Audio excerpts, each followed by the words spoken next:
Welcome to Comics on Parole. We have an action-packed show here that's going to take part today with tremendous, amazing talent. We have one comic today, actually two, that I'll be introducing. But before, I want to say, hi, Al. How you doing? I'm good, man. Doing good? Yeah, man. Hey, Hal, did you read in the paper a few months ago that the president's Secret Service agents down in South America were caught with prostitutes? Yes. You remember that? Yes. Well, I just read in the paper yesterday. Huh? The fun bunch. The fun bunch. Yeah. Well, I just read in the paper yesterday, Secret Service agency fraught with prostitution, pornography, gambling, and booze. And if you apply to be a Secret Service agent, you too can get these great benefits. No experience necessary. Okay, let's get on to better jokes. That's the budget. Okay. The person I want to introduce right now is an Atlanta legend. He is the idol of every comic here in Atlanta. I knew him I didn't know him back in the 80s. I went to see him perform back in the 80s, and he's like a comic god to me. So who I want to welcome to the parole desk is Mr. Jerry Farber. Hey, Jerry, how you doing? What's with the Quaker Oats outfit, Jerry? As you can see, this really isn't Jerry. Jerry couldn't make it today. He will be on next month's show. But the reason I have Jerry on the show today is because I want to announce a very important announcement. On March 5th, there is going to be a roast for Jerry Farber at the Landmark Diner. Jerry Farber's Side Door. He's going to turn 75 years old. And this is, I think they have some tickets left. It would be wonderful to support Jerry, to go see this wonderful roast of Jerry at 75. And who knows, how many more roasts can Jerry get at 75? No, Jerry's going to live a long time. With his sense of humor, he's going to live long. But I would love it if you all would go and support Jerry and watch his roast on March 5th. But before we go on about Jerry, I would like to take you to see one of Jerry's sets. Take it away, Al.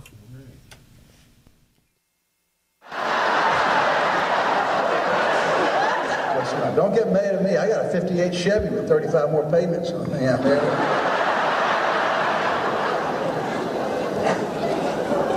It's good to laugh together, folks, because I'm going to tell you, I'm really becoming old, and I was in Vietnam. I was a youngster in Vietnam, and not Vietnam, Canada. I was up in Canada during I was way up there with Henry Davis. We were up there in Alaska, actually. And I was up there with Dan Quayle and Newt Gingrich and that crowd up there.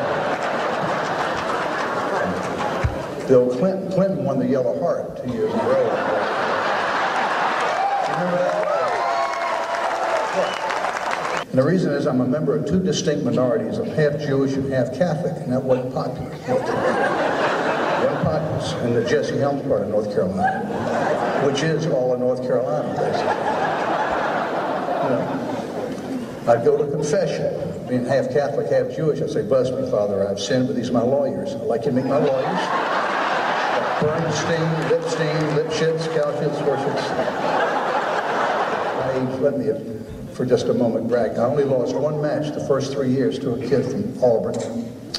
And she was good. This girl, I'm not kidding, this girl, she had to be 6'5", 270. She was a cheerleader.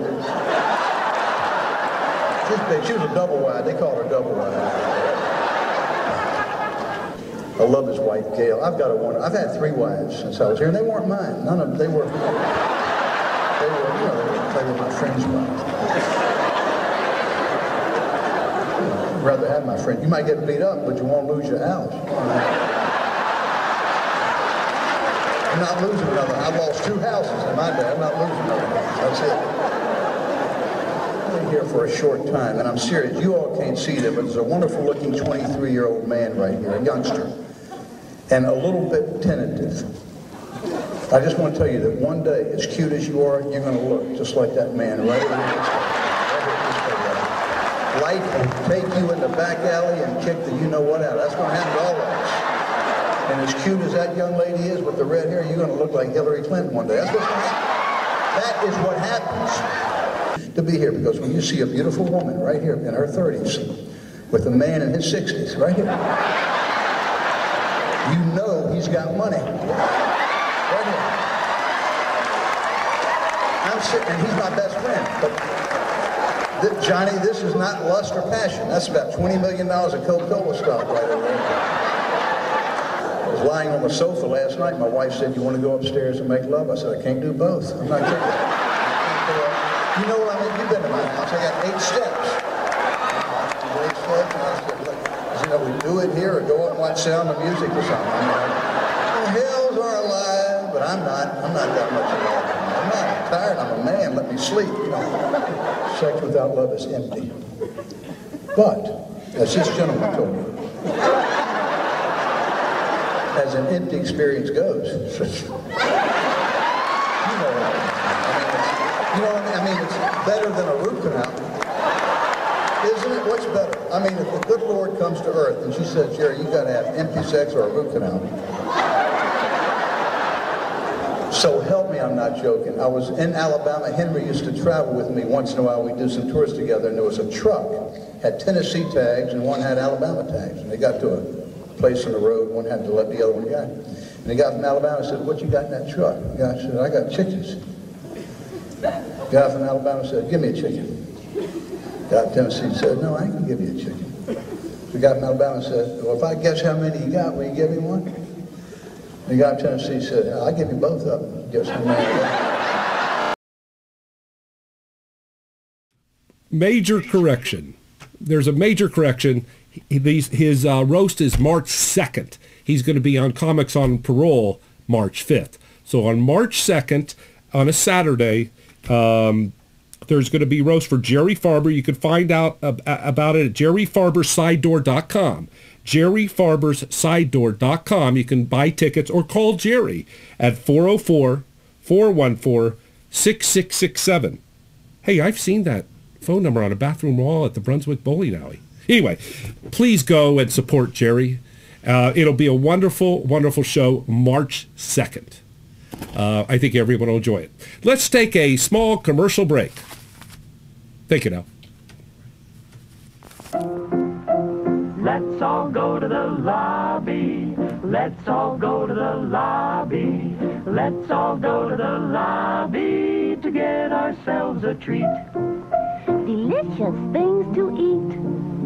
The popcorn can't be beat. The sparkling drinks are just dandy. The chocolate bars and the candy. So let's all go to the lobby to get ourselves a treat. Let's all go to the lobby to get ourselves a treat. Well, we have a special treat in store for us. This is a comic that travels the world, and I'm not kidding, different countries, London, Dubai, Canada, Jamaica. His full-time job is a comic. He makes a living at this, believe it or not. He pays his bills with this. Before I bring him up here, I'd like you to take you to one of his commercials and let the commercial introduce him. What's up, Georgia? You need an actor, voiceover artist, comedian, or a stand-up comic? Hit me. I'm Malachi Blaque. Twitter, Facebook. That's the gayest song on the radio. Hey man, that's all day now. What the hell wrong with Lil Wayne gay? You love your daddy, big man. You love him, right? If your daddy came in right now, you kiss him in the mouth. That ain't even his real daddy. That's like an adoptive daddy. He kind of like my daddy and shit. Welcome to the Parole Desk, Malachi Blaque. Hey, that took me back. I went back. How old were you there, 15? Oh, man, I think I was fresh out of middle school there. Yeah. Listen, Malachi, I just met Malachi last week, and I was just taken with his humor. And he really is a very successful full-time comic. And let's start from the beginning. Yeah, you were born in D.C. Born in D.C. What was it like being raised in D.C.? Rough. D.C.'s a rough place, man. It's like... was it the politicians that could pop out anytime and rob you, or what was it? I wish. I stayed on the east side. Oh, okay. That's where all the gangs and the people fighting, and I mean, I was coming from the airport and visiting. I didn't know how dangerous DC was until I got back. And the gangs, I'm walking and I'm trying to, you know, get my stride together, and I'm calling my mom. She said, be careful, everybody's in a gang. I said, everybody? She said, everybody. The post office man, everybody's a gang. And then an old lady popped out and had a gun. She's like, who you know around here? I'll shoot you. I'm in a gang. I'll kill you. I'm like, Grandma, it's me. Yeah, Grandma, it's me, Grandma. She was like, yeah. So I said, Grandma's in a gang too. So I bet you could kill them with your jokes. Yeah. I've done a lot of comedy shows where people have died. So literally, really? like, yeah, died like in the beginning. In the beginning. Well, you were a pathology student at the George Washington University. So you could have operated, you know, kind of checked them out. They died. They could have been like a class project. Well, I couldn't check them out or help them. I can only hand the tools to the next person who was, gotcha. They would have died waiting on me because I was. I could take their blood, maybe some blood pressure, you know. Now let me ask you, you have given up weed, the weed, right? Yeah, I've given up weed, man. I figured that if I'm going to talk to school, because I do a lot of stuff with schools and everything, so I figured if I'm gonna be a positive role model, I should live what I preach. But it was other things that helped me get rid of my weed habit, because the kids nowadays, the weed they smoke is way too strong. And it's like, hey man, I got that presidential. You want to smoke some of this Barack Obama?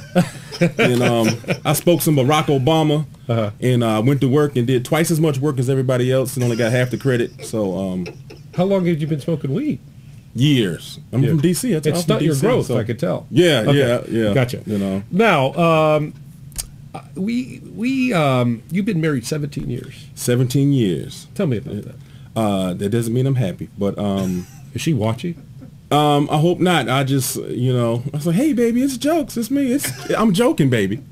Yeah, I'm joking. It's, Because when I tell jokes about my wife, I have to say it's my third wife. Right, I can't refer to the first wife. I've only been married once. Right, I have to say my third wife. Anyway, go ahead. Yeah. It's my wife. She's cool. We get over a lot of fights over the remote control. Oh, okay. Remote control in the house because we only got one big TV. I'm a working comic. I'm not that rich of a comic, and she has me watching stuff I don't want to watch, like the Bravo channel and Project Runway. There's a dude on there making dresses better than the women. He's like, hey, this dress gonna be fierce. After a while, I'm like, that dress is gonna be fierce. He good. She's making you into a sissy. Yeah,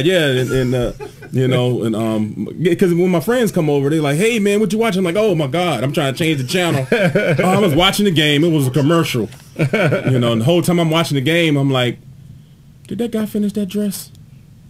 Was it fierce? Did they kick Angel off the show? Oh my god. Well, you know what? We're going to have to go to announcements, but we have a lot more to cover with this young man. Like, he opened a lawn mowing service. He's performed at strip clubs. Were you a stripper? No, unfortunately. The show would have been over. Yeah. They do you know how to pole dance? No.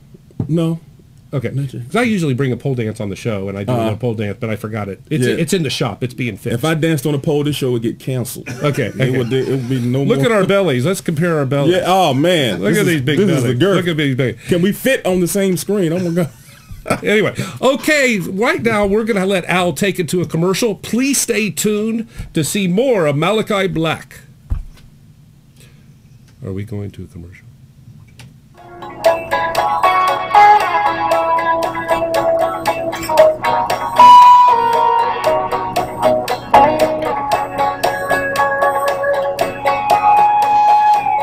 I'm a rock, I'm a wall, I'm a castle made of stone. I am brave, unafraid, because I know I am unbreakable. I am tough, I'm an army of one. I could stand up tall, take it on, then some. I am unbreakable.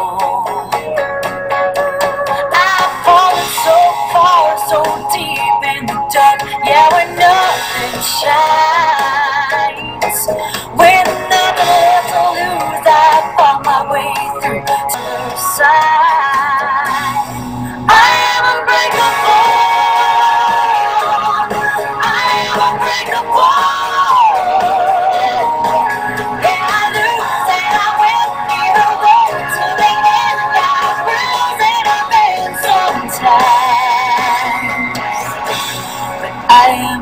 unbreakable.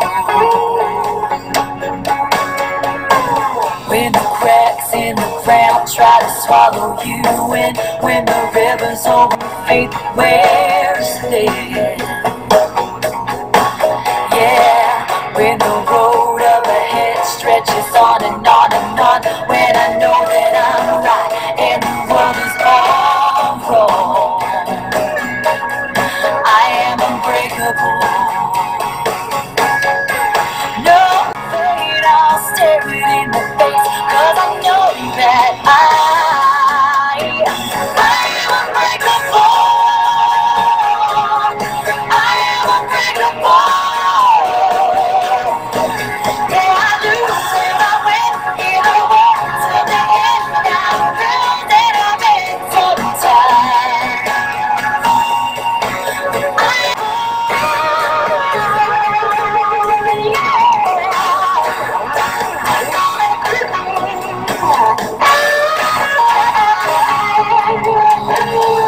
I'm a rock, I'm a wall, I'm a castle made of stone. I am brave, unafraid, because I know I am unbreakable. I am unbreakable.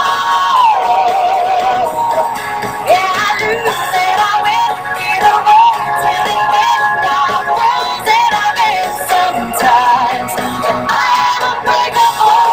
I am unbreakable. Yeah, I lose and I win, either way, till the end. I'm wrong and I miss sometimes. I am unbreakable.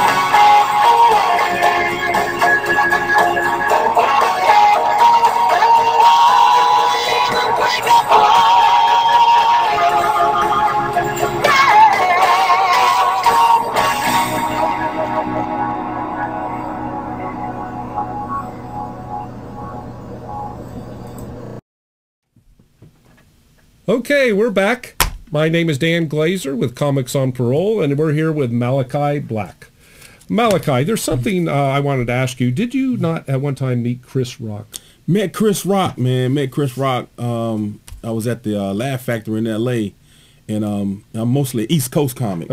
So when I get a chance to perform in L.A., it's great. And he was like, I was like, oh man, it's Chris Rock, man. And I was like, oh man, you gonna stay for my set? And he was like, yeah. Okay.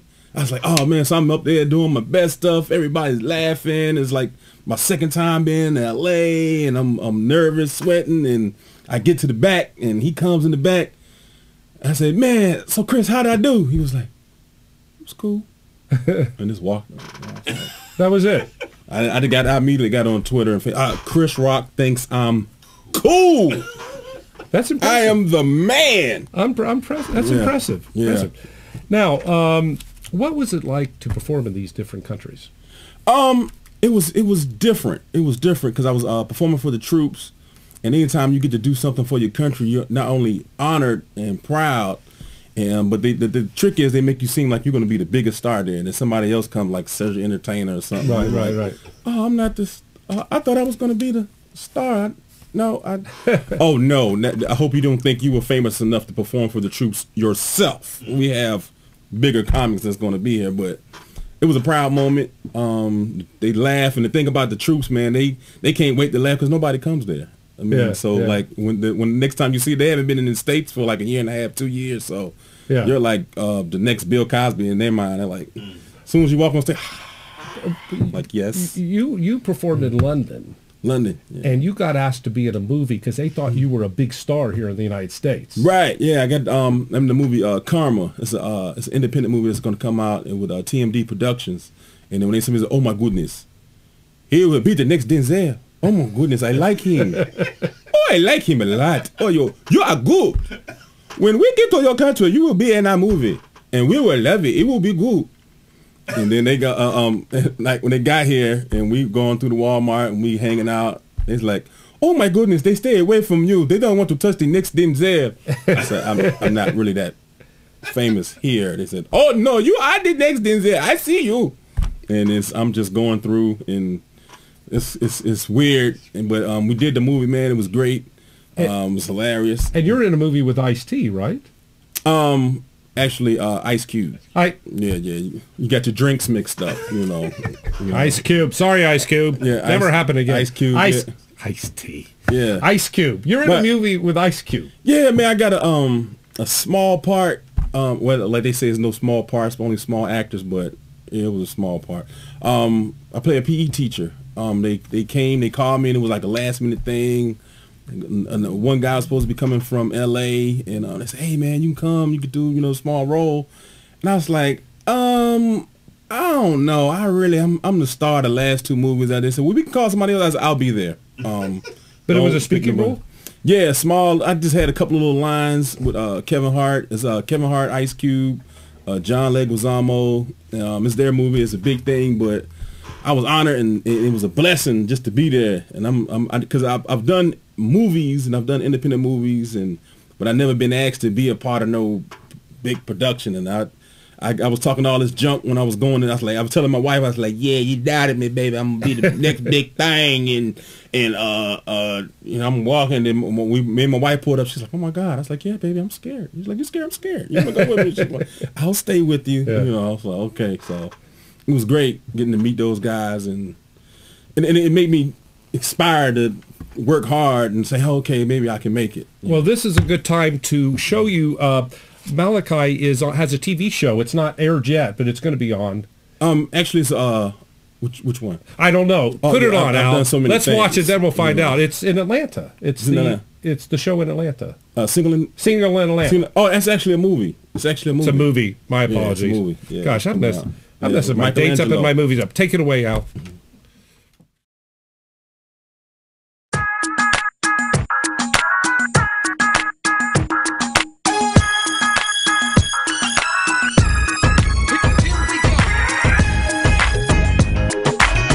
Atlanta, we have a problem. Man, I can't believe Mr. Connor caught me and Camille fooling around the break room. Damn! I lost my job. Damn.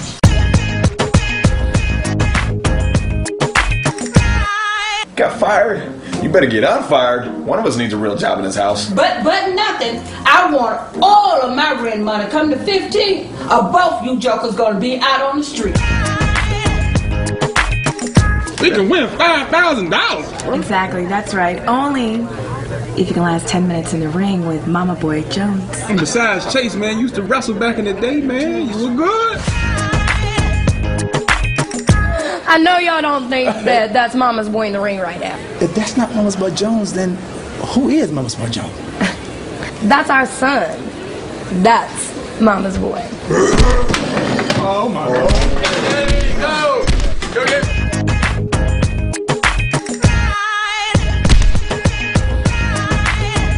We got more serious issues. We got to figure out how we're going to get Miss Bird's rent money by the 15th. Yeah, well, I'm all out of ideas. Your turn. Oh, I got an idea. Uh-oh. What y'all do with Melanie doing? Working at the Caldwell Temp Agency, man. They pay every week. Oh. I have a position that'll allow you to travel and to meet people.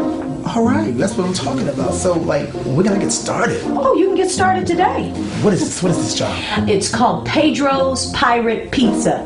Thank you for your time, Miss Caldwell, but deuces. Mr. Brooks, don't you have rent to pay on the 15th? I'll take it. I'm sorry, I couldn't hear you. I said I'll take it. A little louder. Miss Caldwell, look, I said I'll take the stupid job, all right? Why are you so late? Yeah, why are you so late? Look at this. Oh, excuse me, I'm looking for Selena. I am she. What took you so long, stupid? Oh, Daddy. Voice. No.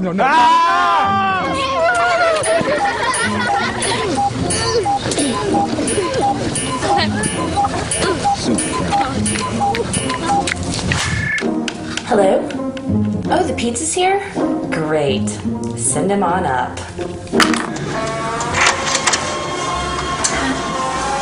Ma'am, I have your order. Good evening. What the? It's been a long time coming, and Mama needs some love. No, please don't. No. First of all, you already quit the temp agency? Yeah, man, I couldn't take it anymore. I've been thinking about playing the lotto tonight. Matter of fact, I am. And you got about a 5 million to 1 shot of winning that lottery, man. At least I got a chance. Loser. Yeah. Who's in for some lottery tickets? Hey, look, don't spend whatever money y'all got left on the lottery tickets. Shut your mouth. Really? Come on, Tim. Come on, Tim. Come on, Tim.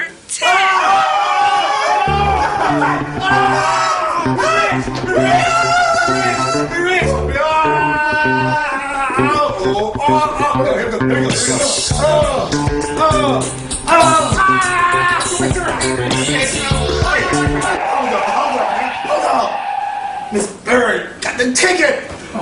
What you talking about, Soul? The bag, the PP pants. Come on, man. Miss Bird took the bag with her. Oh, it's okay. It's all right, man. We'll just call this bird get the ticket, right? Crazy. I got it. What is it? You break in, steal the ticket. Come on, you want to break in on somebody? Come on.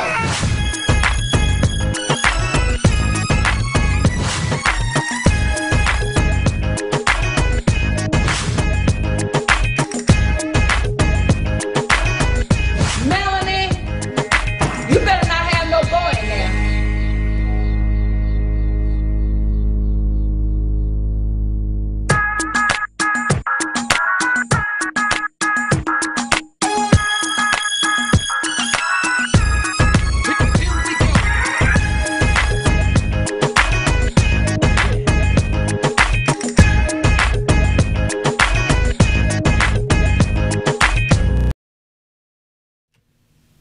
Very, very good. What is that? man. What's that going to be showing?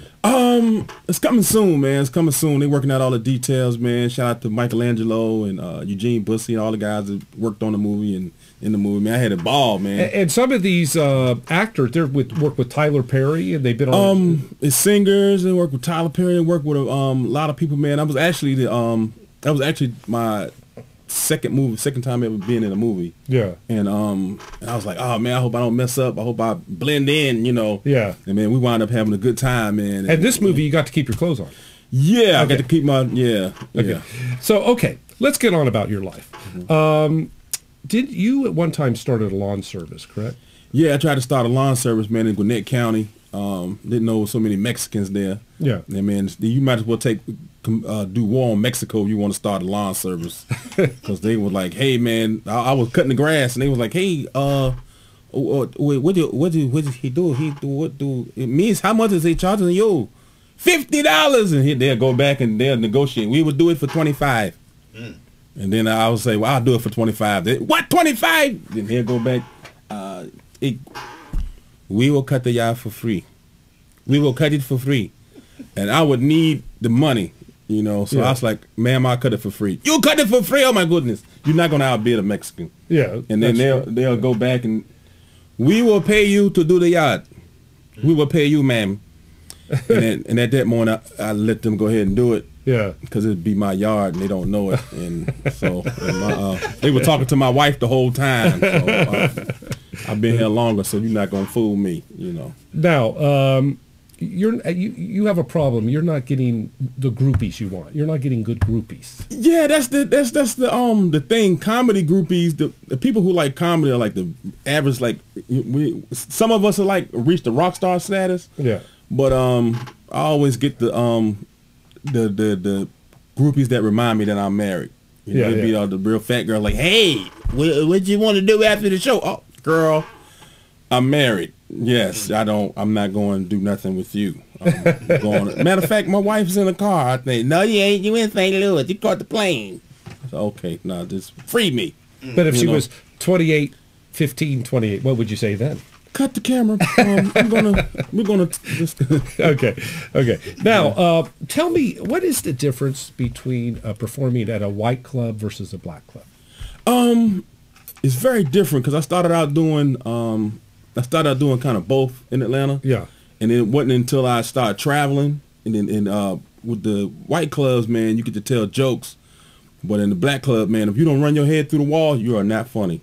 You know, but you know, that's where I do best, are at black clubs. The white folks don't like me too much. Yeah. Maybe it's because I'm Jewish.